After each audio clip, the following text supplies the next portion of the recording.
পুতলা ৰেল এয়া চাওক অসমৰ প্ৰথমটো পুতলা ৰেল 1994 চনৰ শুভ আৰম্ভ হৈছিলে। এয়া চাওক অভাৱীজো দেখুৱাইছোঁ আপোনালোকক, কাটি দেখুৱাইছোঁ এলিফেণ্ট। নমস্কাৰ, মোৰ ইউটিউব চেনেললৈ আপোনালোকক সকলোকে স্বাগতম জনাইছোঁ। আজি মই উপস্থিত আছোঁ উজনি অসমৰ বুৰঞ্জী প্ৰসিদ্ধ নগৰ, সেয়া হৈছে শিৱসাগৰ।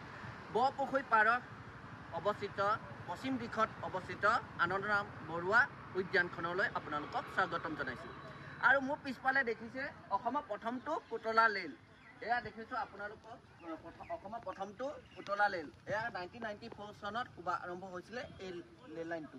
এয়া দেখুৱাইছোঁ কি সুন্দৰ ৰেল লাইন, কি সুন্দৰ ট্ৰেইন দেখিছেনে? একদম ঝক ঝক ঝক ঝক ৰেল গাড়ী যায়, মইনাহঁতে ডবাত উঠি পিলিক পালাক চাই। সঁচাকৈ সেই কবিতাটোলৈ মোৰ বৰ মনত পৰিছে। আমি প্ৰথম শ্ৰেণীত পাইছিলোঁ নহয় জানো? আৰু সেই ৰেলগাড়ীখনৰ দেখুৱাইছোঁ, চাওক 10 টকা দি আপোনালোকে টিকেট ক্ৰয় কৰে। আৰু আপোনালোকক দেখুৱাইছোঁ শিৱসাগৰ জং শিমলুগুৰি জং, গম পাইছে না? এয়া এতিয়া আমি যাত্ৰা আৰম্ভ কৰিম শিৱসাগৰৰ পৰা ডিব্ৰুগড় হৈ তিনিচুকীয়া হৈ লামডিং ফৰকাটি গুৱাহাটীলৈ। আৰু ইঞ্জিনটো চাইছেনে? একেবাৰে যেন দাৰ্জিলিং হিমালয়লৈ মনত পৰিছে। ঠিক তেনেকৈ লামডিঙৰ পৰা বৰাক উপত্যকালৈ যিটো মিটাৰ গছ আছিলে এইটোলৈ মনত পৰিছে। আমাৰ মাজত উপস্থিত আছে লোক পাইলট। এয়া আপোনালোকক চিনাকি কৰাই দিছোঁ, লোক পাইলট। নামটো কওকচোন আপোনাৰ? অমিত চেতিয়া। ঘৰ আপোনাৰ? খাচৰা।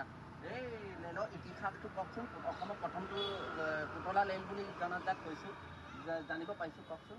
এইখন 1994 চনতেই আৰম্ভ হয়। হয়, তেতিয়া হিতেশ্বৰ শইকীয়াৰ দিনত। হয় হয়, অসমৰ মানে মুখ্যমন্ত্ৰী আছিলে। হয় দিনত হয়, উদ্বোধন কৰিছিলে। তেতিয়াৰ পৰা কেনেকুৱা অৱস্থা হৈ আছে, মানে কেনেকুৱা অৰ্থনৈতিক ক্ষেত্ৰত কেনেকুৱা হৈ আছে বা কিবা চলি আছে? চলি আছে? এইটো মানে শিৱসাগৰ ট্ৰেইনৰ প্ৰাকৃতিক গেছ আৰু ইঞ্জিনটো বনাই তেলৰ মানে প্ৰাকৃতিক গেছ হিচাপে মানে তেওঁলোকে মানে ইঞ্জিনটো বনাই মানে ডিজেলত চলে তেওঁ। আৰু এনেকুৱা কিবা সমস্যাটো পাইছে নেকি, বা উদ্যানখনৰ এনেকুৱা কিবা আধুনিক হ'ব লাগে বা এনেকুৱা ট্ৰেইনখনো এই ৰেলৰ ইঞ্জিনটো এতিয়া যিটো 94 চনৰ পৰা একেটা ইঞ্জিনে চলি আছে। হয়, ইঞ্জিনটো এতিয়া নতুন ইঞ্জিন কৰিব, মানে আধুনিক কৰিব লাগে, ডিজিটেল কৰিব লাগে।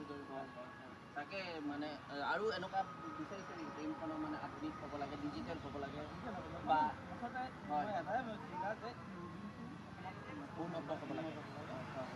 একেটা বিজ্ঞানে আছে আজি ইমান বছৰ পৰা।